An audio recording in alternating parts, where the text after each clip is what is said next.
Boom, and we are live with another episode of the Brown Water Ranger podcast. My name is Jared Seymour. My name is Joey Cates. This is Joey Cates. We got a good show for you. In the studio, Captain Mike Strickland is back to talk to us about all things law enforcement on the DMR side of things, man. We're going to be touching on the probable cause issue. We got Operation Dry Water. We're going to be talking about that as well. But before we jump into the conversation, we have to thank the people that keep the lights on for us over here at the Brown Water Studio. Right out of the gate, Dr. Robbie Williams over at Southern Magnolia Smiles, man. If you're looking for a great local dentist, you can look them up on the socials at Southern Magnolia Smiles on Facebook and Instagram. Like I said, they're right there on Washington Avenue in Ocean Springs. So 2026 is a year to brush those teeth and get them looking pretty. So you can book a consultation with them by giving them a call at 228-215-1202 and tell them Brownwater sent you. If you need legal representation for any reason, Taylor and Cox Law Firm is right here on the Mississippi Gulf Coast. They are in Jackson County, George County, and Greene County. They specialize in felonies, misdemeanors, DUI, BUI, family law, divorce, child custody. If you need somebody that's going to fight tooth and nail for you, Taylor and Cox Law Firm is the one for you. You can give them a shout at 228-696-0111. And again, tell them Brownwater sent you. It's beach body time. If you're trying to prioritize your health, get that waistline looking a little bit better, Forever Young Men and Women's Health is the one for you. So our buddy Kendrick in the photo right here, their motto is bringing medicine, health, and exercise together to help men and women live their best lives. That's right, men and women. You book a consultation with them. They do some lab work. They go over it with you. They check everything. They try to optimize you for working out again, or like I say, just even moving around and trying to feel better. They specialize in testosterone replacement for both men and women. Kendrick is knowledgeable in all of those things. So if that sounds like something that you've been putting off that you want to prioritize and get into, give them a call, 228-363-6623. And again, tell them Brownwater sent you. We all know what time it is. We all know that it's been raining for probably the past 20 to 30 days straight. We need an arc. Outside of needing an arc, you also need a reliable roof. And we'd like to thank Insured Roofing for coming on with us this month and sponsoring the show. They are Coastal Mississippi's trusting roofing experts. Roof replacements, repairs, storm damage. They are fortified roof certified. And you can check them out on Facebook at Insured Roofing, and that is ENSURED, Insured Roofing. Or check them out at their website, insuredroofing.com. Or you can give them a shout at 228-797-7667. They're right here on the Mississippi Gulf Coast, someone you can trust. So shop local. Yeah, if you've ever had a roof issue, there's nothing more of a pain in the arse than that. So, yeah, go check them out. So we want to thank all the sponsors because, once again, without them, we're poor. Yeah, we can't keep the show running without them. So, anyway, Captain Mike Strickland. Yes, sir. Back in the saddle. Yeah. Back in. Yep. Well, I don't even know. We're up to like 4, 5, 10. Back I don't in the remember. hot seat. But you're here. We want to thank you for your time, for showing up. Want to apologize to everybody for being a little late. That's mostly on me, running a little late from work today. Some on me too. Yeah, it happens. It happens. So thanks for waiting. Thanks for tuning in. Absolutely. And we always got to do this for returning guests. People might be catching you for the first time on here. Mm-hmm. Let's just do the rundown. Let's tell them what your title is down at the DMR, how long you've been there, what you do. Yep. So I've been with the DMR. I'm coming up on 19 years now. I'm the captain over patrol. So the officers that you have interactions with out on the water, they actually fall under me and report to me. So, Okay. So everybody, you the head honcho. Well, I mean, we have several divisions inside the law enforcement itself. Right. But yes, the majority of the gun toters and badge holders fall under me. Okay. Yeah. Real quick, just because I don't know this, what inside of the law enforcement side, there's multiple divisions. Is that what you're saying? Yeah, we also have a criminal investigations division. So, okay. Yeah. So just learn right off the bat. Just learn something. I love that. Yeah, there's several guys that are highly trained in investigations, boat accidents, levels 1 and 2. So anytime there's an accident that has injuries or a fatality, those guys come to the scene and they really take over and they do a great job of really bringing all the pieces together and make sure that everyone's taken care of. Okay. Yeah. See, there you go. People, I hope you learned something just like I did. I've been doing these for a lot of years now, and I just learned that. So separate division inside of the same thing. So that's killer. Yep. What you got, Joe? Huge 4th of July weekend coming up. Yeah. We know how that is. If you're really, really smart, a real boater, a local boater, you don't want to be on the water before 4th of July. It's really not my favorite weekend to go. Yeah. We make plans on purpose to not go. Yeah, but it's I packed. understand that. I mean, a lot of people wait all year and they bring their boat out for the first time on 4th of July. So the boat launch is hosed up with inexperienced stuff. I mean, people, and then you put alcohol involved, long days. Everybody's staying for the 4th of July, and it just turns into a bad situation, right? Yeah. So y'all are trying to get ahead of that with this operation. Is that correct? Operation Dry Water. Operation Dry Water. Yes, sir. And that's a campaign. It's a nationwide campaign. It's not something that's just solely with the Mississippi Department of Marine Resources. Every state participates in this, and it always falls on that 4th of July weekend. Right. This year it's going to be the 3rd through the 5th, and basically that is a program to where we step up our enforcement efforts to remove impaired operators from the waterway. At the same time, in doing so, we're trying to educate the public on the dangers of that, the responsibilities of it, and what's required of them, so they can be more educated on that. A lot of people don't understand the relationship between alcohol and a boat, because it just seems like that's the thing you do. We're going out on a boat today, we're going to pack a bunch of alcohol.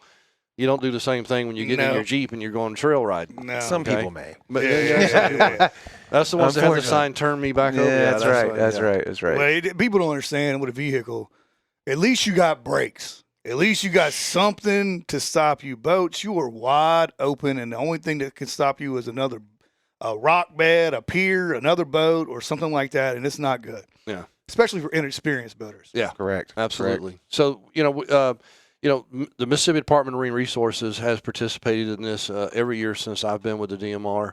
And on, I think, 3 or 4 different occasions, the DMR has been recognized on a national level with awards for Officer of the Year. We've had multiple of those, and Agency of the Year as well. So we've, through our efforts, enforcement efforts down here on the coast, we've received national recognition on that stage as well. So it's we enjoy working it. We look forward to working it.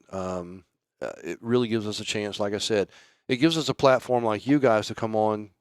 Several news channels also reach out to us this time of year, and it really gives us a chance to talk about the dangers of, operating your vessel impaired. So, yeah, this is like y'all's Mardi Gras season, unfortunately, right? Unfortunately, busy yeah. season. And I really think this year's going to. I'm really worried because one, we're going to celebrate our 250th, so that's going to be a big People blowout. be fired up. I'm looking forward to that. Right, Yeah. it should be as an American. We're very proud. We mentioned right before the show, the weather's been bad. So a lot of people have been held back. Yeah. They hadn't gone out.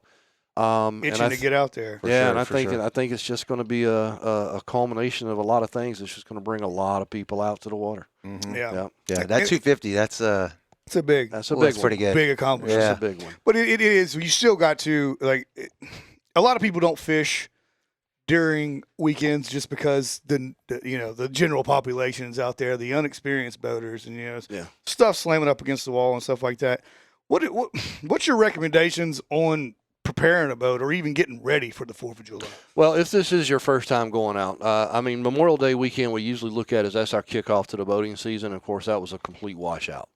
So a lot of people stayed home. Right. And we haven't really had but maybe 1 or 2 weekends in between that even remotely said, okay, I'm going to take a chance. It's terrible. It's so bad. So this could be someone's first time taking their boat out, all right? It's not going to be in the same condition it was when you left last year. The safety equipment is not going to be in the same condition it was last year. Sometimes it is, sometimes it isn't. But just go through your boat. Make sure everything is seaworthy. Make sure all the safety equipment's on there. Make sure you've got a flotation device for everyone on board. Make sure that it's not dry rotted and hadn't been sitting in water all winter long. Check the boat for leaks. Make sure your fuel's good. You ain't telling me nothing. Yeah. I just got that dagger right through the chest. Phone call. Yeah, it happens. Okay. Shout out 7 Seas. Make sure your engine cutoff switch is working properly. Make sure the lanyard's good. Make sure crank it up. Run a water test on it. Should be doing that anyway. Make sure there's no dirt daubers then clogged up your water pumps and everything. Or a bird nest in your engine. I don't know who had that. He's done it. Yeah. Wasn't me. Well, that kill switch is a big topic because there's been a lot of boats getting out away and almost killing people and have killed people before. That's a big deal, right? Yes. If a runaway boat is a problem. Yes. That's not good. Yes, and I would say, we've already had one instance this year already. I was going to ask. Okay. Yeah. Already had one. Can you talk a little bit about that, or is that? Yes, I was on duty that day. We got the call a little late, coming to Coast Guard first. And Coast Guard made some attempts. So basically a fisherman was coming around, and he swore to us, I always wear my engine cutoff switch, except for this time. Well. And it was only because he was apparently making a short run. He was coming around the west end of the ship. He caught a wake and it just caught him off guard. He was a little older gentleman, Mm-hmm. and our balance, me included, not as good as it used to be. Gentleman is. Yeah. Yeah. Oh, I do? Yes. Okay. We won't say no names. 1000%. All right, yeah. go ahead. Yeah, and he went overboard. At pretty much, I'm not going to say full throttle, but he was probably 3/4 or close to it. Okay. And Makes sense why he there's went out. not many people that can survive that situation. Had it not been for a good Samaritan who was following pretty closely behind him and observed it and got in there and got him, because of the speed and because he was actually going at the direction of travel, the boat was making very large circles to begin with, okay? And without any resistance on that wheel, the circles get tighter and tighter Right. and tighter Right. as it's going because the torque of the motor is pushing on it. Good Samaritan got in there, got him on the boat. They were able to back out of there, let the boat do its thing. Coast Guard comes out. They made a couple of attempts to foul the prop and were unsuccessful. So at that time, they notified us, and we came out. Once we first got there, judging by the size of the boat, size of the motor, talking with the boat owner, how much fuel was on there. Mm-hmm. Boat traffic was at a minimum that day. I put boats in the area to make sure nobody else got around it. Our thing was, okay, Let it run it out. Let it run it out. Okay. And sure enough, that's what it did. Okay. It took about another, I think the whole process wound up being about 5 hours. But So on just spinning around for 5 dog. hours. yeah. Holy But smokes. had that been a busy weekend, Yeah. West End to ship. Right. Yeah. Right. Exactly right. That's a problem. How big a boat was that? I think it was a 26-foot. Okay. Jesus. Okay. 26 I'm foot. thinking skiff. That was not a skiff. No, it was a 26 bay boat. Yeah. Yeah. Which is Damn. the requirement. 26 and below is you gotta have the engine cutoff switch with the lanyard attached to you, or the Bluetooth, the wireless one. Yeah. They make those now, Yeah. and those are great. How do you feel about those? I've seen them at boat shows. We've actually just ordered a whole bunch for our guys Okay. because we have to move from vessel to vessel, Right. and sometimes when we're boarding a vessel or pulling up to board a vessel.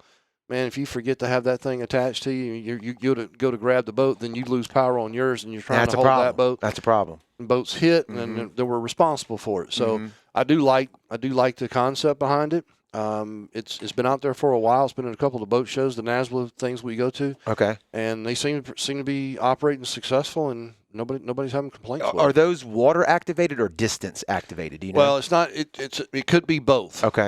And from what I understand, there's the actual settings that you can go in. It's you will pair your device with the boat when you get on it. So I've ordered those devices to go on the PFD of my officers, Right. and they can go from one vessel that morning to the next vessel to the next vessel, and they can pair it each time they get on that boat. But I believe it is mostly water activated. Okay. So if he Yeah. goes down or something like Yeah. that. Yeah. Now they also have it if you're laying flat. So if a guy was to have a heart attack Oh, or shit. something, or if you hit something hard and you hit your head and you fell down and you go completely Right. you know, Right. Yeah. horizontal. Yeah. It cuts it off. Didn't even think about that. That's pretty kick ass. The technology's awesome, man. It really is. But I mean, just put the thing on. Well, like Clip he it to something. You like know he what I'm said, saying? like he said for them though, I didn't. Your use case is obviously different, but just even as a recreational guy going out there, that's the complaint. It's like because you're either going to grab something or you do something, you got to keep taking it off, putting it back on, taking it off, or whatever. So It's better than dying. for sure, it's It is. 100% better It is. than I dying. don't want to tell you the gentleman that it happened to, extremely blessed, because Yeah. the survival chances of that are very, very, very slim. I don't know many that it happens to that there's a good outcome. like you mentioned too, like all the videos you see online, most all of them, not all of them, but most of them, they end up in that circle, and then you're in Oh, the yeah, water in it that will. circle, You will, Right. Yep. and you're not out swimming that boat. No you're not way. And like you said, it's going to get tighter and tighter because that motor's just going to continue to Keep torquing it over. Mhm. Yep. Yeah. You ain't going to win that battle. That's a bad situation. That motor prop's going to win every time. Yeah, and while we're on that topic too, PLBs, personal locator beacons, right? They're not mandatory, but we've had guys sit at this table that had their life saved by it, and Yeah. they're not super expensive. They're not. So we always try to recommend those to people that go out on the water. And when you buy those, it ain't even just for the water. If you like to go hiking, if you go Yeah, anywhere, deer hunt. Yeah, Absolutely. exactly. Yeah, Yeah. Once you subscribe to it, Mm-hmm. it's there. Fall Yeah, out of You it. can use- I just had to renew mine. So you do it every year. You got to reactivate your Yep. beacon license. And Yeah. I'll send it to you in the mail. You pull the sticker off, put it on there. It's real quick. Yeah. Put all your emergency contact information. So when they go and looking in the woods, or on the boat, they're looking for Jared Seymour, not just anybody. They know who to call and who to and notify. Now, some of your larger boats, they're going to have at least one. The EPIRB. EPIRBs, They're going to have one on there for them.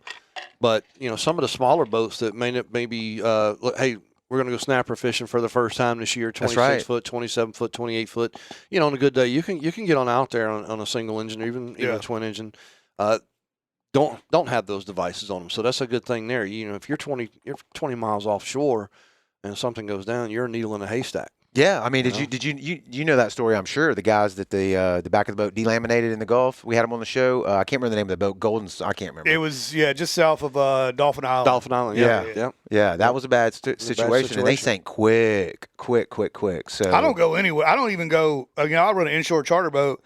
My PLB's on me when I go to Deer Island. Right. I mean, it's just, and I could yell at somebody for just, hey, I'm over here. But I still right got here. Yeah. You like hitting the thing. You're like, we got it, dude. Yeah, we Just turn see that you. off. Yeah. Jesus Christ. Yeah. Hey, better safe than sorry. That's right. So engine cutoff switch. That's one of the requirements, and 26 foot or less, you got to have that on. So and it's just a great practice. Yeah, I went out the other day. It was a couple $100 when we went out on the boat. However many weeks ago that's been. I was like, I'm finally going to make sure. Like, I got this, I got that. I don't know where this is at. I'm not sure about that. That might be expired. I bought all of it all in one swoop. It's a couple $100, but I didn't want to spend the money, but I felt better. Yeah, felt better about it. Yeah, it's one of those things, man. You hope you don't have to use it, but if you don't have it when you have to use it, that's right. It's bad. That's right. You mentioned it, but the pre-check, I think, will save a lot of people a lot of heartache. Because I can't tell you how many people put the boat in the water and go click, click, click, dead batteries. That's right. Now they're hogging the whole ramp. Yep. Now everything's blocked up. You could have done that in your driveway instead of doing it at the boat ramp. Yep. And the first thing I tell them is your kill switch thing. Oh, appreciate it, man. Thanks, buddy. Go out of the way. So yeah. But many people pick the boat all the way back up, take it down to the shop, and it was that. Yeah. So. What else you got, Joey? And then all he did was unplug it when he was washing it last. That's right. time. Didn't realize it came undone. Yeah. I was we would get back on that thing. So you trust them with your guys and girls, right? The Bluetooth. The wireless? Yeah. Oh, absolutely. Yeah. What else do you recommend? I know y'all wear the water, I guess the little life jackets, right? Mm-hmm. The ones that go around y'all. What are they called? Inflatables. Yeah, inflatables. Inflatables. Mm-hmm. I think everybody should have one of those on when they're running too. Because if you get knocked out of the boat, 99% of the time you're probably going to be knocked out. And they are so fast. small and so comfortable now. It aesthetically you want to wear it. It's not cumbersome. It's not something that is going to make you not want to wear it. And usually on those quick runs out to the island or stuff like that, it's bass fishing when you're up on the bow of the boat in a trolling motor or trout fishing or whatever. You don't lose any mobility. You don't lose any mobility. You can wear it all day. And most of the time it's like, you're an hour into it and you're like, oh man, the life jacket is still on. You don't even realize it. So, right. And I think I know we've talked about those before on the show, probably with you too. They don't count as a life jacket unless you're wearing it. That's correct. That's important for people to know. Correct. Yeah. So if you have 5 people on the boat, you have 5 inflatables, and all 5 inflatables are stowed. You have no life jacket. At the time of the stop, you have 0 life jackets. Right. Yeah. You have That's to important. actually have it employed. Let's talk about another thing I learned before we hit the live button today. Was we're talking about safety and everything. You should be familiar with what bow riding is. That's having a passenger on the bow of the boat while it's underway with their legs hanging over the front of the boat. Very dangerous. There's tons of qualified captain videos you can watch on Instagram of people doing it. Not a good thing. But gunnel riding. Yes. You got that one by on me. So can we explain that for people to listen to? So the gunnels are also off limits. All right. So you'll see it a lot. Mm-hmm. You've got an operator. He's standing at the helm. Somebody's standing there beside him, possibly his wife. She's got her feet kicked up, and you got 2 people sitting up front there where the cushion's at, and you got your seats in the back or whatever. And there may be somebody back there or not. But whatever. But usually there's always somebody standing right there beside the operator. Mm-hmm. He's working the music or he's talking or whatever. If he's the beer guy. Yeah. If he's sitting, if he is sitting down on the gunnel, even if his feet and arms are inside the vessel, that's the kicker right there. Yeah. Yes. That is gunnel riding. That's gunnel riding. It's negligent operations. And what I think about is the guy, like you're saying, like holding on to the T-top and just sitting right there and talking. Yeah. Joey, did you? I had no idea. I didn't think of that. And the explanation is it's not a seat, correct? It's not a seating area or somewhere designed to be a seat. Okay. I had no clue. Yeah, I did not. So even like the deck of the boat's not a seat, but I mean you can actually plant your butt on the bottom of the deck, and I mean you got everything around you. So I mean you can sit down in the bottom of the boat. Even, I mean, people ask me all the time, well, what about an ice chest? Well, I mean, if you got an ice chest closed sitting in the back of the boat and you sit on the top of the ice chest, that's a seat. Yeah. And I understand what you're saying because you can easily fall backwards out of the thing. Wrong turn, rogue wave. It makes total sense. Boat traffic, that's what you're going to get a lot of. The 4th of July, that's the worst one is the boat traffic. Yeah. Even if it's blowing 20 miles an hour, the boat traffic is going to knock you off before the wind does. Right. Yeah. Right. So, you said that before we went live. I was like, wait a minute, what? So let's hopefully. Yeah, we get that one a lot. Yeah, hopefully somebody hears that, Yeah. What else? What else are we looking for? I mean, no wake zones. We've gone over theirs before, right? Yeah. I always harp on those because those hurt my heart. So we should have recorded that the other day when we were out there. Remember on Deer Island? We saw a boat. It was a big boat, wasn't it? Went all the way down the seawall. I'm talking about throwing a big roller. Yeah. That perfect not on a plane, which would have been way better. Or if you just floor it and you'd have been way better and not slow enough to not create a wave. He was in that perfect screw you. I don't care about anybody. He went all the way down the thing and stopped, turned around, and did it again. Yeah.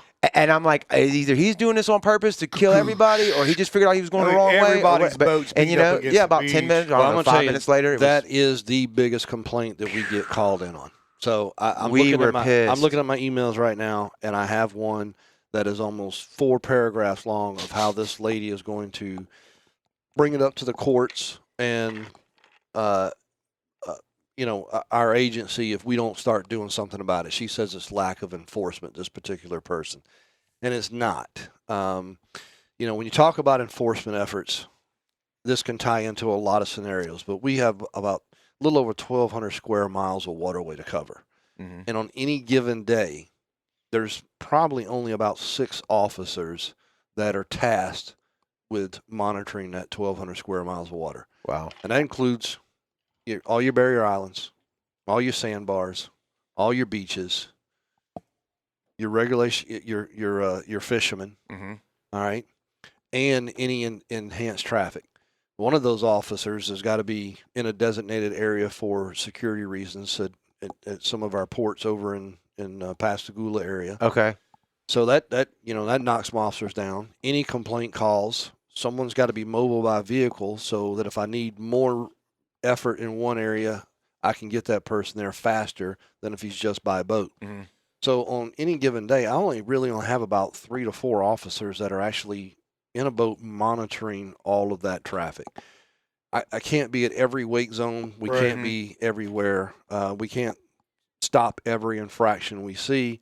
We just don't have the manpower to do it. Mm-hmm. Wake zones are one of those situations. So yes, if people truly understood what a no wake zone means, it does not mean slow. Right. It does not mean plowing. And most people are not even going to know what that means. No. It means clutch ahead. When you enter a wake zone, a no wake zone, it's clutch ahead. So if you can look back and your vessel's not making any wake, you're good to go. Right. So, and designated zones, just like the one you talk about on the side of the seawall, that was actually covered by law. It's not a wake zone that was created by a county or a city or something like that was put in place because of construction or a lot of new boats in the area or new construction, new marinas in the area or whatever. That one is covered by law, says 100 foot adjacent to any public marina or public boat ramp. Mm-hmm. Well, that seawall is right. The marina's right behind it. Yeah. The Biloxi Small Craft. Yeah. That's what it's there for. The commercial harbor's right next to that one. So, I mean, you've got 2 public marinas right there, 100 foot off of that seawall. If you're anywhere in that 100 foot, that is a no wake zone. Yeah. Outside that 100 foot, you're okay. Problem there is you got Deer Island on the other side. That's right. There's also the law. You can't be on a wake within 100 feet of a vessel that's anchored or moored. So all those vessels that are on Deer Island that are anchored up or sitting there, if you're within 100 feet of those, so it only leaves you a small sliver that you could actually run that certain parts of it, on plane without causing a wake. Yeah. Yeah. And I think you nailed it, and I don't think it's not being policed. I don't think people know what it means, and I don't think it wasn't marked very clearly in the past. Mhm. Now it is. The small craft does have the no wakes on it. It looks like they're fixing to put it on Point Cadet too because they did the blue there. Yep. I think some more signage would probably help. And going back to get your boat in safety course, 100%. Because I don't think a lot of people do that They don't. either. Yeah. They don't. What you mean? Have it at all? Have it at all. Yeah. To even know what that is. To even know what a no wake Well, zone is. I mean, you can't operate a. You they can't. do it all the No, time. you can't. Yeah. Yeah. Especially jet skis. Yep. That's the worst That's not ones. legal though either, right? But you have to have a Correct. boater Yeah. safety. Anybody born after June 30th, 1980 has to That's have right. attended a boat and water regardless safety of course. the yeah. Yeah. Okay. Okay. What if I'm from Louisiana, Texas, any of that stuff? How does that work? So most of those boat and water safety courses, if you do it online, Yeah, stuff like that, are reciprocal. yeah, yeah, So Okay. we Yeah, yeah. acknowledge it. Yeah. Absolutely. We've probably the 15,000th time we've said it every time this topic comes up, but the fact that you don't have to do some kind of boat driving, It's crazy. like physically Crazy. drive something in front of somebody. Is Well, you don't even have to insane. do that with a car anymore. Kids don't even have to do that. They just go in there and take a Jesus. test, and they What get the their. hell is this country? I don't coming know. to? I don't understand it. But I mean, think about Well, how it's many. just too hard, Jared. Right? No, Yeah. and that's what it is. It's like Yeah. it's too stressful. Too hard, Too too stressful. stressful. We need another World War. Well, What if- no. what if the they problem fail? is, What if right. they fail? Right. Right. I think people see boats and like boats and say, "Hey, that looks really cool," and they go buy a boat and they don't realize what all that entails. You know what I'm saying? If you didn't come from it, I can understand that, but I would feel like it should be a little bit intimidating to put it in the Scary. water and get on Yeah. it. And if that wasn't, the moment you start with the throttle and driving it, you should be a little bit scared. Well, I feel like. I think one of the things too people that I think about is when you do start driving a car, you're doing that probably every day of Correct. your life. Oh yeah, yeah, Okay? yeah. Sometimes for several hours during that day. Right. All right. Every day of your life, you're going to probably operate that car or truck.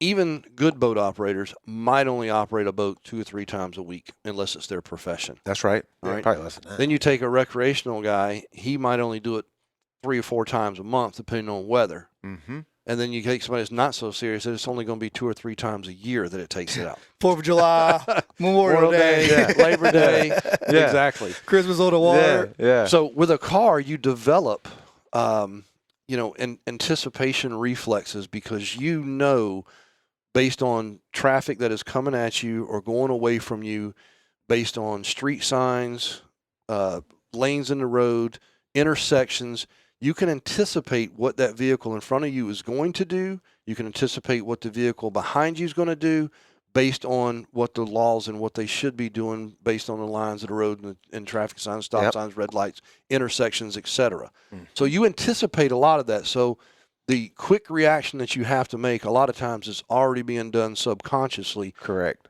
You don't have to tell yourself, I see brake lights, pick my right foot off the gas and put it on this Right. pedal over here. It just instinctively you do it 10,000 times a week. In boats, you don't have that.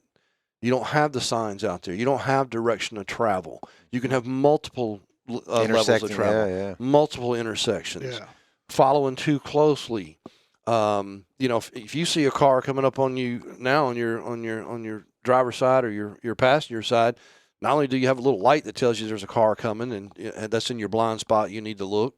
But I mean, you're constantly doing, watching in front of you, looking at the mirrors over That's right. here, up there. You're watching everything that's basically 360 degrees around you. In a boat, man, we get tunnel vision. We sit there and we're looking out at the boat. We're watching everything in front of us. We're not watching anything behind us. We're not watching for those crossing situations. We're not watching for a boat coming up on us. And if he is following behind you, you mentioned it earlier, you don't have brakes. If Yeah. he's too close, anything can happen. The guy in the front's hat can blow off, and he's going, Yep. "Hey, my hat!" Yep. You come down real Yep. quick.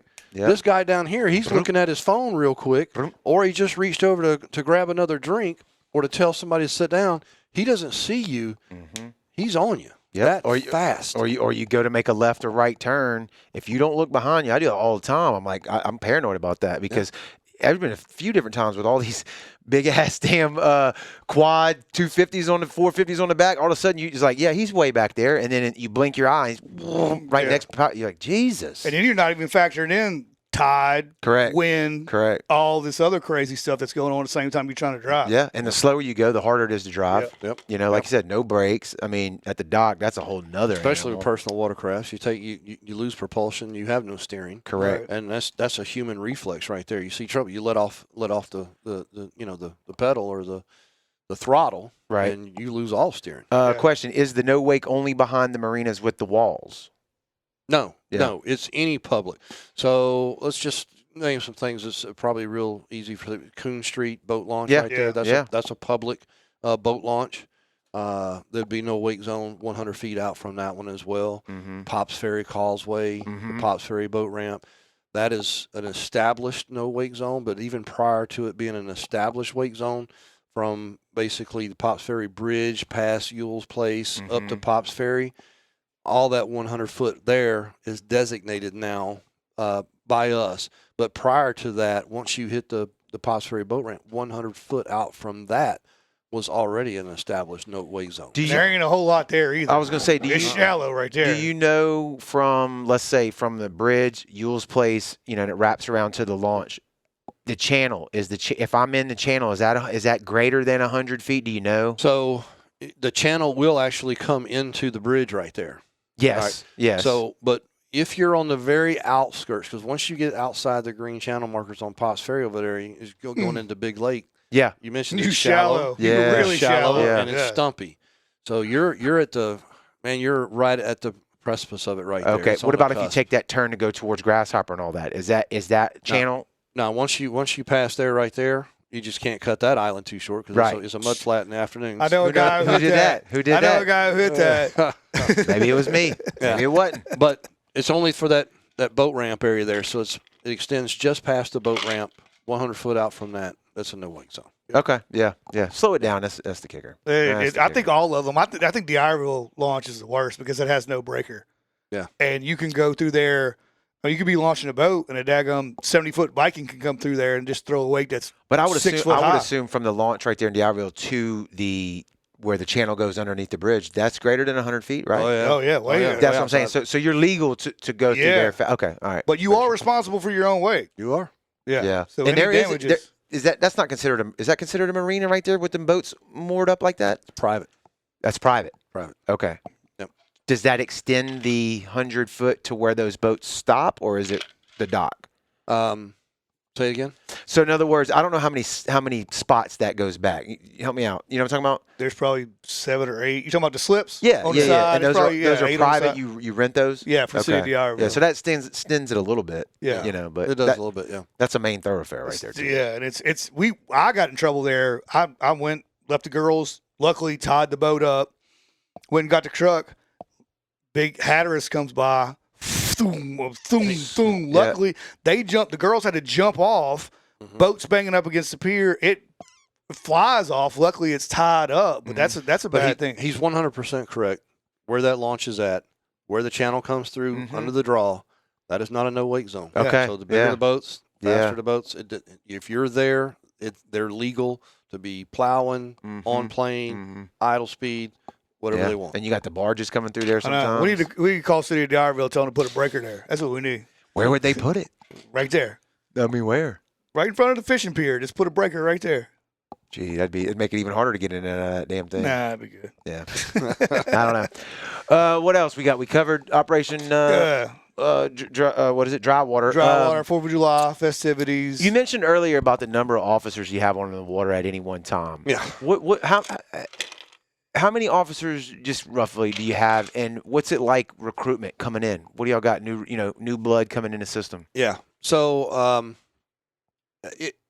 in the past, Patrol side. yeah, in the past, I would say this job when I started, it was not about the money. It was because that's what you wanted to do. Mm-hmm. And most of the people who joined the DMR stayed with the DMR. Mhm. Today, I don't think it's that way. The money's obviously a little better. I mean, the state's done well and trying to take us and keep us up with the cost of living, so we don't have to have second jobs and third jobs and everything else to keep up.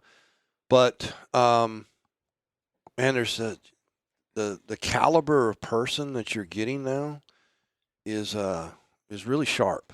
So most of those officers that I'm encountering and I'm hiring are super sharp, good people to begin with, and they're young.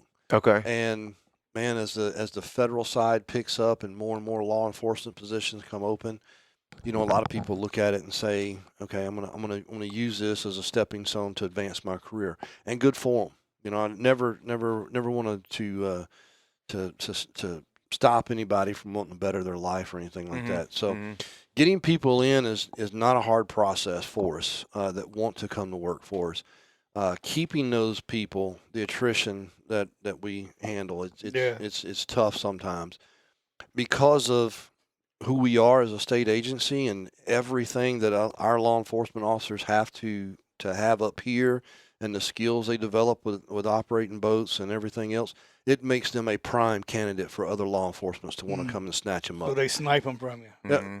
Well, that and several of our officers have moved on to federal positions. I mean, let's face it, the retirement system's better. Well, I was going to ask. Better than themselves. Yeah, they're better than That's what I was themselves. gonna The pay's better, and man, if they're trying to do that and better their family, God bless them. Because they fall under PERS too, right? Yeah, it's state job. That whole change that they just did from 25 to 30. Yeah. Y'all are 30. The new guys are 30. Yeah. Because it's all the same. It's all the right? same Yeah, thing. yeah. Okay. They were trying to do it to where law enforcement got something a little different in first responders, but I think it all went back to 30. Yeah, 30 years is going to be tough on a boat. That's tough, yeah. 30 years of getting beat around. I just saw where y'all did the Officers of the Year, and one of our classmates, Brian Drillin, Yeah. Yes. he got Officer of the Year in one of those, right? Yeah. He had two of them. Yeah. So 2 of the 3 years that an officer with the Mississippi Department of Marine Resources has received the governor's award, whether it's Officer of the Year or First Responder of the Year. Okay. So the Public Safety Summit, takes place up in Flowood, and we've been recognized 2 of the 3 years. Officer of the Year, does that pull just from DMR? It could be law enforcement, police. Every law enforcement agency in okay. the state who submits an applicant says, "Hey, this person needs to be recognized for their activities or the job they did, whether it be life-saving or some situation like that." Damn, that's impressive. Yeah. So 2 out of 3 years we've done Do you it. know what why he got picked? In other words, it was like you said, was it something that happened, an incident? Yeah, absolutely. Or is it just...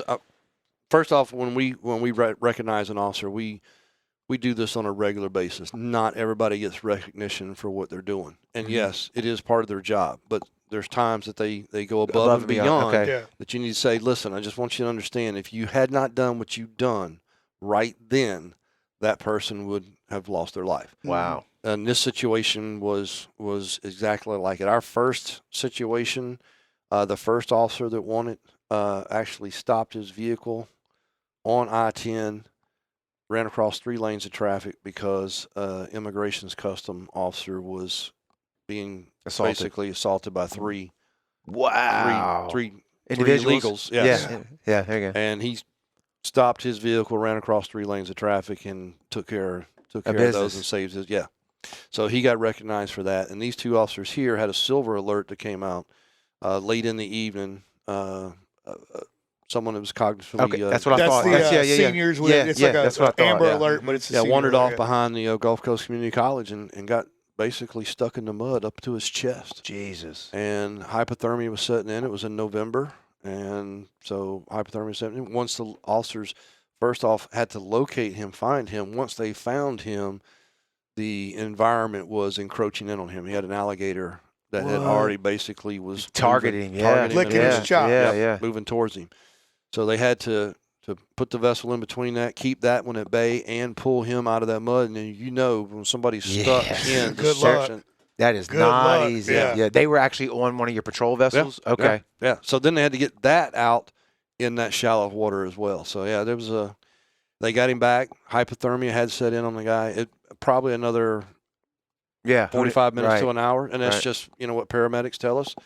That probably quicker than that if that gator would have got there. Oh yeah, he would have expired. So they were recognized for their efforts that evening. So yeah, we're very proud of them.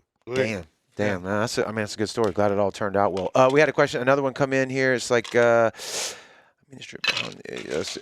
So here, okay. So do you have to go slow? Do you have to go slow behind the casinos? So that's kind of an open-ended. That's a lot of real estate there. Help me out here, Joe. I'm behind thinking the marinas, Gold Nuggets got the marina Point there. Cadet, Point Cadet. and then you got the old The Yacht Club pier, which there's no casinos there. It's a little bit off. And Mm-hmm. then once you get behind the Hard Rock till you get away from the small craft harbor past the Beau Rivage. Now, I think we talked about it before, though. The Yacht Club pier technically is not a no-wake zone. It's just private. Courtesy. Private. Yeah, That'd be a good, nice Yeah, courtesy thing courtesy. to do, you know? But usually, And that channel does get in close to 100 foot. It does. Away from that yacht club, but that's private, yes. if you got somebody fishing or you got somebody on the beach, common courtesy is slow down. Correct. You know Yes, what I'm saying? that's Yeah, etiquette, please yeah. don't. So the Beau Rivage, right behind the Beau Rivage, is not a Correct. wake zone, okay? Yeah, and what he means by that is past the marina. Yeah, it's behind past the the Beau marinas. Rivage, yeah. But what you do have is exactly what you said. You have a lot of fishermen, especially on the rock jetty to your left or to the south, and then a lot of people get up under those pylons, and there's some old pylons on the west side of the bow. Yeah. It's great flounder fishing there, great White trout fishing, trout, and yeah. great white trout. Mm-hmm. And a lot of those boats, you can't see them until you're past the bow and they're sitting right there. So Yeah. if you're a big boat that's causing a wake, those little boats that are going to be Yeah. tied up there or whatever, They're mostly gonna, skiffs too. Yeah, they're going to Yeah. pay. They're going to pay the price for We've it. said it too before on the show. 100 feet. Is that what you said? Or 100 yards? 100 yards. No, 100 feet. 100 feet. 100 feet. Okay, 100 feet. So that's an arbitrary number. I Yeah. mean, you know what I mean? Don't try to guess that. Don't say, hey, no, man. it Oh, was- that's 99. yeah, we're good. Like, how Like, you know if that? you see some boats, Yeah. slow down. And, Yeah. and that's a good place to just kind of cruise anyway. It's And just think about this: beautiful your right average ski rope that you buy from the store that you're going to pull a tube on, or pull a skier, or knee board, or anything That's like 100 that, feet. 75 foot. Yeah. Oh, shit. Okay. Yeah. So yeah, that makes good sense. Last question, and we'll roll into some other stuff here. It says, do you have any volunteer positions or PRN positions for big weekends? And if you did, what's the needed training? You have like officers like that? Yes. So first off, on a holiday weekend like this, we call it an all hands weekend. So That's where what I I was normally gonna have ask, 5 yeah. people on a shift, I'm going to have 10. Okay. So there Nobody's is. getting the vacation days. Nobody that gets week. vacation. Don't even ask. Don't even We ask. do not get holidays Yeah. except for Christmas and stuff like that. Yeah. We don't get to celebrate the 4th of July the same way everybody else does. So that's night shift and day shift. Everybody, all hands on deck. Everybody is out on the water. So on a shift where I'd normally have 6, I'm going to have 12. Okay, so we do have that. We also have a reserve program with the DMR. We have up to 15 active reserves who have been through the Reserve Academy and have been with us for a good amount of time. A lot of these guys are retired law enforcement or active duty fire or retired fire. So they've got the experience. They've been through the academy. They volunteer on the holiday weekends when we need the extra staff, and they're just a force multiplier for us. Okay. Absolutely. They do a great job. Yeah. Could you be completely green and go through that academy? Meaning no law enforcement Oh, at all? absolutely. Okay, Absolutely. you could. And how do they get in touch with you? To do Actually, that? go to our website. There's an application for the reserve program on there. We only keep, like I said, about 15, but because of age and things, people have to leave the reserve program or jobs. We had several people that were in federal positions who got transferred to somewhere else in the country and had to leave. So we have turnover there as well. Right. So if you're fully staffed at 15, in other words, it's not a yearly thing class-wise. In other words, if you got 15, we're not taking anybody right now, so it's just not happening. Yeah. Okay. Yeah. Okay. Like makes volunteer fire department. That they do it Yeah, the same yeah, way? It's same thing, basically the yeah. same way. Okay. All right. Yep. That's pretty sweet. Yeah, Yeah. we do. So Yeah. they're a force multiplier, and they do a great job. And especially in nighttime situations where I have to have 2 officers per boat. Daytime I don't have to, but night I do. So they're a force multiplier there too. Another set of eyeballs so that I can take, and instead of having 2 full-time officers Right. losing 1 whole patrol, I can take and split them and make 2 Right. And then you patrols got out like of one. a everyday experienced guy with a guy who's experienced other ways, but ain't necessarily on patrol every day. Exactly. with Yeah, the yeah, DMR. That makes sense. Exactly. You got anything else? No, I guess you No, want let's to roll. touch on the Well, black eye. We got to do it. We got to roll into we're it. touching You know, that. we We gotta- had Mr. England come in and he's talked about the probable cause, and I know that's kind of give or take in both directions. So we got his stance on it. we got Spraggins on Yeah, here we got too as well. Spraggins on there. You're the man with the plan. You're the man that has all the people under you how the law affects. What's your opinion on it? I wish it had been handled a little differently. Okay. This is a mountain that's been made into a molehill through social media and everything Yes, else. that's the world we live in, baby. Our position from the law enforcement Marine Patrol side has always been to enhance, protect, and conserve the natural resources of Mississippi. Life is the most precious of that resource. Yep. we're going to continue to do what we've always done, and that is to make our waterways the safest out there. So we're going to continue to do that. We have been practicing probable cause stops in the DMR since probably about 2014. There was a transition there, new leadership from the director side, new leadership from the law enforcement side, and from a court standpoint or to finish something through the adjudication process, having probable cause with all of our stops just made our courtrooms more successful. Okay, it's not the good old boy network. Yes, we had acquiescence. Yes, there were probably a handful of occasions where someone was stopped without probable cause, and that's probably because an officer had a good reasonable suspicion at that time that something else was happening. May not have observed a violation, but hey, there's 16 people on that boat. I've got a pretty good idea they might be overloaded. Yeah. I have to look at the numbers or whatever. But anyway, that would be a rare instance. And some of the things about people being stopped 4 and 5 times. I'm sure on a December day, if you're the only boat on a Wednesday that's trout fishing and you got stopped on the way out and stopped on the way back in, that might be an occasion where you got stopped twice. Other than that, I just don't see the manpower. We don't have the manpower to stop people 4 and 5, 6 times a day like they made it out to be. Yeah. Just for what I just told you, we got 1,200 square miles of water and river, the barrier islands, the beaches, the sandbars, and the fisheries, and everything else we have to monitor. Not to say that we're not, even if we're doing like agency assist or anything like that. I mean, all my guys were off the water the other day when we were helping Harrison County out over there do the evacuations on the Biloxi River where all those people were flooded in their homes. Yeah. So there's my whole staff gone for that day. So we just don't have the manpower to making that many stops, like I said. So long story short, it doesn't change the way we operate. We've established that probable cause needs to be with all of our stops. We've been doing that, and like I said, there may have been a handful of occasions where it happened just based on acquiescence, but it's just not the case. So it's business as usual for us. It's really not any. My officers are like, okay, not ground shattering. Boys, we got to revamp what we're doing over here. Nothing earth shattering on our end. Okay. If you can put, I know this is a very vague statement. If you could put probable cause in a nutshell, what would it look like? So probable cause would be exactly what I said. Probable cause would be I observed someone violating a no-wake zone. I observed someone not maintaining proper lookout because the operator's view was obscured by everybody standing up in front of the boat dancing. I observed someone coming in after legal sunset without their lights on. I observed somebody speeding through a congested area.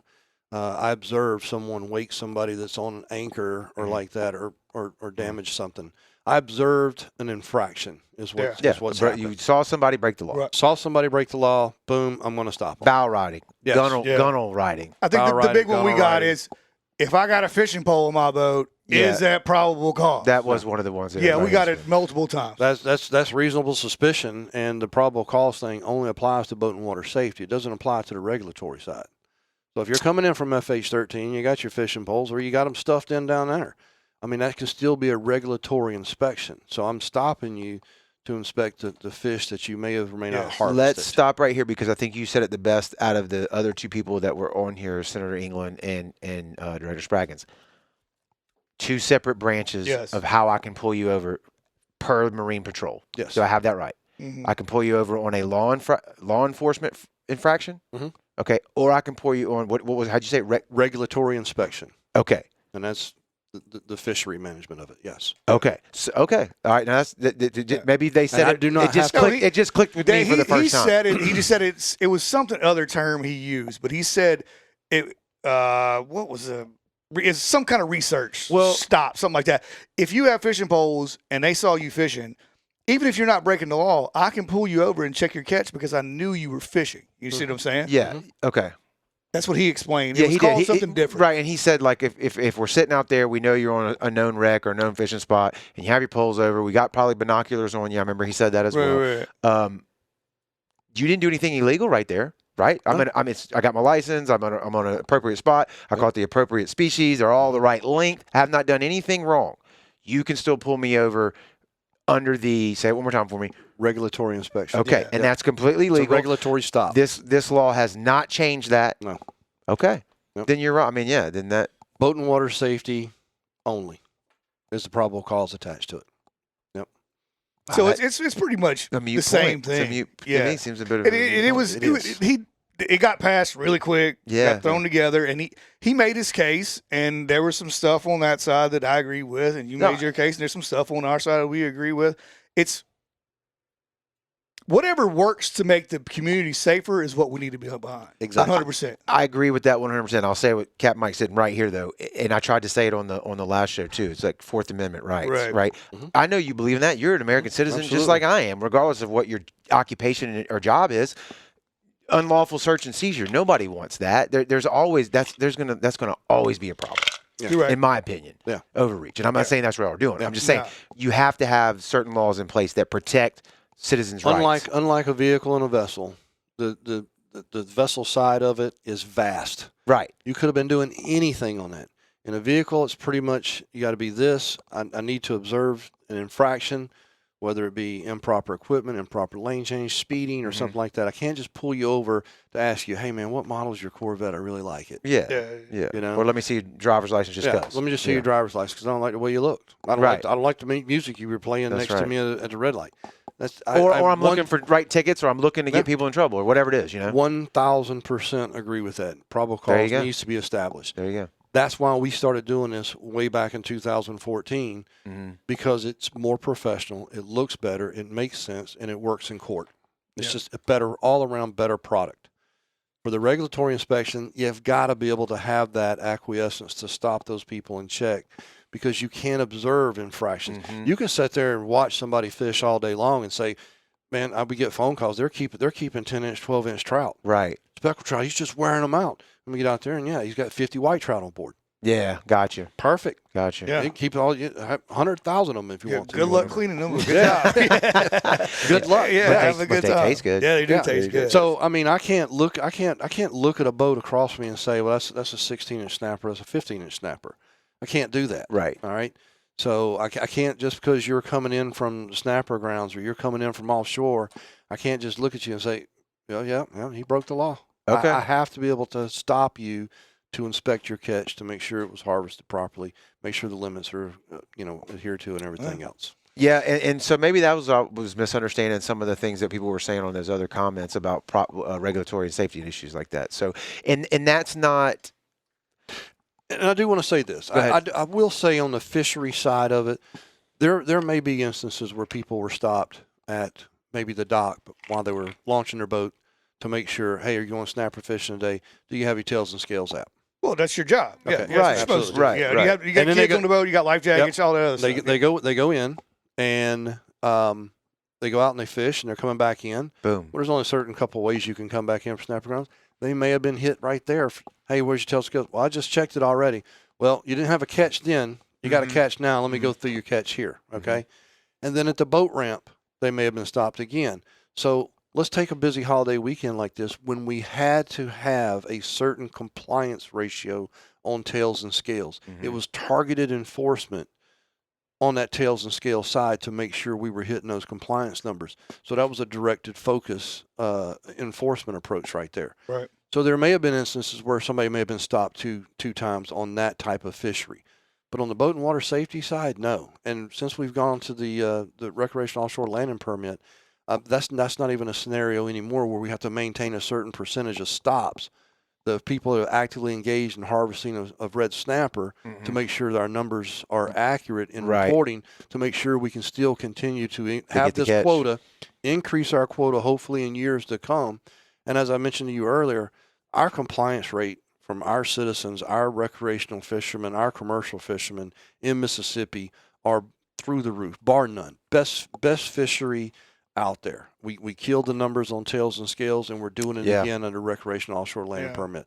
So hat tip our recreational fishermen. They do an amazing job. Yeah. So, Well, even when we got stopped, it took 5 minutes. Yeah, it wasn't bad. We pulled. They let us pull the boat out of the water. You got any fish? We threw it to them. Yeah. They hammered them out. Yeah. They did some scientific stuff on the backside of it, and we were going in like 5-10 minutes. There's always going to be. There's always two sides to the story. And that's why I love this platform, because I get out here and get to tell my side of the story, what goes through my officer's head. Right. You know, I just wish people understood what it takes for us what the process is when we write a citation. On the back end. I really don't want to stop you and write a citation. I'd much rather just talk to you and you be compliant with me and be respectful of me, and I'll be respectful of your time, and hopefully we can educate and get worked out. Hey, I didn't know that. You didn't know gunnel riding. How long have you been operating a boat? Your dad's been on the water forever. My whole life. Yeah. He probably don't know it. Yeah, so if I would have stopped you don't know it. If I would have stopped you for gunnel riding, I could probably just say, hey, listen, the reason I stopped you had a guy riding on the gunnel. Your facial expression would have told me everything I needed to know, that you didn't do this on purpose, and you don't think I'm wasting your time. You actually say, my bad. I didn't know that. I was going to say that earlier. Like, if I'm going to do something and get a ticket for it, I kind of would rather know I did it. Like I know I'm doing wrong, and I'm going to see if I can get away. It's like, damn, I really didn't know, Mike. I didn't know, man. I'm stupid. I'm not reckless. I'm dumb. And our guys would have known that. So if I issue that citation, that means chances are I'm going to have to go to court and that's a pain in the butt for y'all. and testify to that. Yeah. Court days, you know, at least you got a 50-50 shot that they're always going to be on your day off, just because of the type of schedule we run. Mm-hmm. So when you're only getting 2 days off a week, and one of those days is in court because of tickets you write, and we get no reward for that. You get no blessing at the end. You get no rank. You get no pay. You get nothing for being the highest ticket writer or the lowest ticket writer.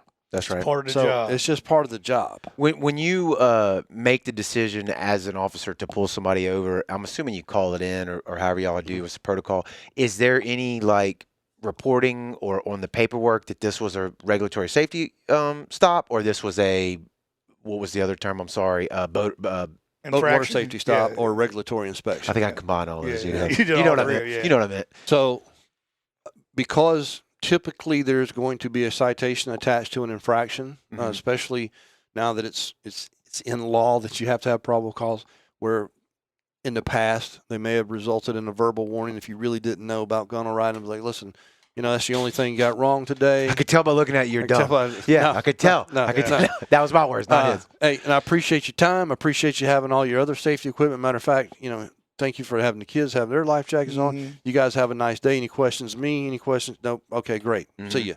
All right. Now there's going to have to be, when we finish that stop, we're going to have to let them know, was there fish on board, which we always do. All right. Or if there was a citation attached to it, and that is recorded through our CAD system. So yes. And now what you're saying, if you get pulled over a probable cause, there's a pretty good chance you were doing something wrong. Yeah. Yeah, so it's you weren't doing something wrong. So it's most likely going to end up in a citation instead of a warning. Well, man, our officers have discretion. Yeah, they do have that. They practice that, and we're going to continue to do discretion. Yeah. All right.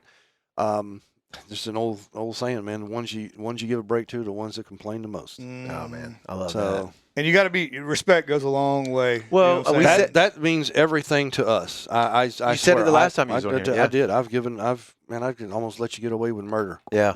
I'm just kidding. Yeah, right. Did you kill anybody? No, sir. All right, have a good day. See you, man. Hey, appreciate you. Yes, sir. That's right. Take that body to make sure you dispose it. No, but we did say it on both Senator England and with Director Spraggins. I'm gonna say it, you sitting right here too.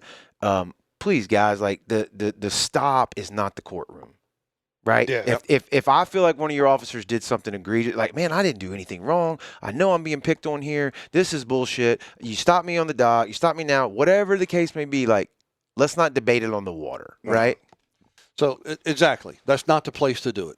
And I'm saying that for the angler guy, like you're only going to make it worse for yourself. You're going to get a citation if you keep going. You're going to ruin your entire day. That's what I'm saying. It's all recorded, and if you lose your shit and you act like an idiot, everything's recorded. Yeah, you act like an idiot. Like it's just you're digging yourself a hole. Yeah. So think about it this way: if let's say you and two other guys, you're going out, going to work, going to check out a new location for a podcast, whatever. Right. All right.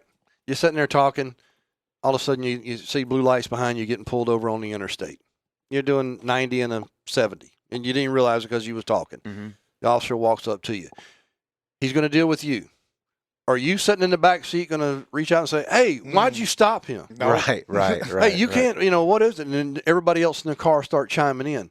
That's what we have to deal with in a vessel. I still only want to deal with the operator, the guy driving the boat. Same thing with the guy driving the car. But everybody on the boat wants to chime in. Why'd you do this? Well, I can't be this. You know the new law, right? You know the new law. Absolutely. So we have to diffuse all of that. So the quicker the operator can say, hey, guys, I got it. Yes, sir. What can I help you with? Right. We can handle business, and because we are in a stop position now, we're not anchored. We're technically underway, because if you're not anchored or moored, you can be drifting or anything. That's technically underway. Boats that are passing us and everything else, wake zones. If everybody just starts standing up and moving around and trying to get stuff, somebody gets waked. I've got possession of your vessel. Tied to the boat, yeah. Somebody falls in, somebody gets hurt or anything else, especially if there's alcohol involved. So if all the passengers have been consuming alcohol and the driver's been doing what he's supposed to be doing, the operator, he's good to go. Still got to worry about everybody else on there. So if you're the captain of your boat, handle your crew. Be the captain of your boat. You're responsible for your crew. Yeah, exactly right. I agree with that. That just made me think of a certain thing too. You talk about getting pulled over on land, right? Everybody kind of knows. You just get on the side of the road, pull over to the safest location. Give us some tips about that, getting pulled over on the water. Yeah, absolutely. So a lot of our channels are deep water channels, and just outside that can be shallow water. Yeah. So there are instances where vessels can be restricted in their draft, and getting outside the channel to stop or whatever is not a feasible option. But if it is, usually by the time we make contact with you, when either you're watching behind you, see me behind you with blue lights, or I'm going to come up on side of you and be like, slow it down or come down. Yeah. So if I'm telling you and directing you, go ahead and come down. Once we diagnose the situation, all right, so if it's just gunnel riding or if it's just something bow riding, something simple, nav lights or whatever, and I've understand that's just going to be the only infraction in the first 15 to 20 seconds I'm talking to you, chances are we can stay where we're at and we can handle business, all right? Or if I feel like based on traffic it's unsafe, I'll tell you, hey, Captain, go ahead and pull right over there. I know it's going to be in the marsh, but it's deep enough. You'll be fine. We'll be over there out of the way. I'll be right with you. Okay. All right. And I'll circle around or whatever, and we'll make contact that way. If I determine or I think that you're impaired or that alcohol may be involved, me directing you to drive your boat even further. Not good. Yeah, because I mean we all know one instance that happened up on the river with one of our sister agencies where a vessel was being pulled over and somebody T-boned it. Yep. Okay. So we're responsible once we initiate those blue lights. We're going to do our best to make sure you're safe. Okay. So yeah. All right. Good answer. I like that. There's really no I like that. properly lit area or pull over to the side of the road. There's really nothing like that. What happens if you pull somebody over? They got 40 red snapper, 2 dead sea turtles, a dolphin, a baby dolphin, dead on the boat. Is that going to be a quick stop? Nah, that'd be a quick stop. No, sir, we need a lot more people down here. Yeah, we need to back up quick. Just go ahead and turn that engine off. Yeah, I don't really know. I don't even know what to write. Yeah, actually, just jump off the boat. Yeah, I don't know. Yeah. Well, I think that was a good one. Anything else? No, did we cover good. everything? Is there anything else on your? I think so. I just want to remind everybody about Operation Dry Water Weekend. Man, if it is pretty, we are going to have the traffic. Exercise extra patience out there. Be aware of your surroundings. Situational awareness is key when operating a vessel. And remember that nobody has those anticipation reflexes. You don't know what, crossing situations, people slowing down, people pulling skiers, people pulling tubes. I mean, everything. Just take a little extra time. Know your destination. Look at the weather. Yeah, do all the smart things. And especially if you're going out at night, because night changes the whole thing. If you're going to stay on Deer Island, watch fireworks, you've been drinking all day, it's not a good situation. Find somebody. And that is a special marine event. So that whole area, then a special marine event because of that barge being there. That is a sanctioned. They've done a permit with us and everything else. That whole area will be a no wake zone. What? Give me the. I know from Point Cadet all the way down thugh to Beau Rivage. Gotcha. That's going to be a whole thing. And I would assume it's going to be so damn slam full. It's going to be chock block full. Yeah. And rightfully so. I think it's going to be beautiful, man. Yeah. I hope it absolutely. does. Yeah. No. Well, you get so much off the barge. You got to have so many feet Right, away right, from right. the barge. I'm but just saying- That'll be everything marked. else- That'll be marked. Yeah, I'm just saying there's probably going to be so many damn boats in there. Oh, it'd be yeah, hard yeah. to be on a plane. And on or doing the something. Operation Dry Water, we're not just the only agency. Mississippi Department of Wildlife, Fisheries, and Parks, Will our be out. sister agency, they'll be out there Okay. as well. Harrison County is going to be participating. Biloxi will be out there as well. The Iberville's already reached out to us. They're going to do it, and also United States Coast Guard. So Okay. we have a So, lot yeah, of it'll be partner- thick. Yeah, It'll be it'll thick. There'll be a bunch of eyes Yeah. out there. Does That'd be a Jackson lot. County have? Absolutely, yes, sir. I didn't I mention just it. didn't Yep. know that. Yep. Didn't know if they had enough. They actually have a very good marine unit that helps us out up in the rivers and the East West River and Yeah. Escataba. Pascagoula also has a little marine unit. So Okay, they'll be out. that's cool. Yep. That's real cool. Well, we always appreciate your time coming by and Yeah. talking with us, man. It's always a great conversation. I know y'all are out there doing y'all's best to keep everybody I safe. appreciate the platform. I really do, guys. Yeah. And I think y'all do Yeah. a great job. Well, we appreciate great it. service. Yep. And We really love doing appreciate it. We love doing it. Good so. luck. Good luck on the 4th, man. That's right. Everybody just act like they got some sense, and it'll be all That's right. Yeah. Stay safe. Like he said, the most precious commodity on the water is human life. Yep. Yeah. So let's protect that. So Yep. we want to thank everybody for watching the lives replay and the comments, man. We really appreciate that. I tried to get to most of them. Might have skipped a few. I'm sorry if I did.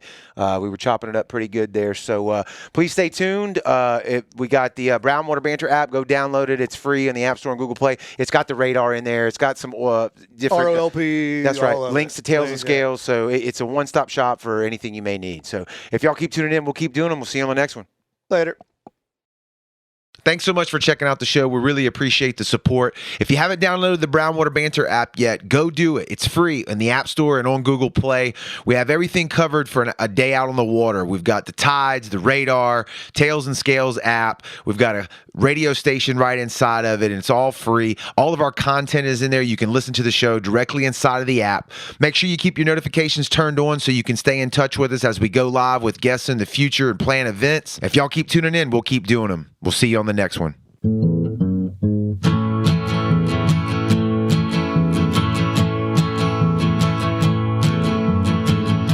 Brownwater Banter.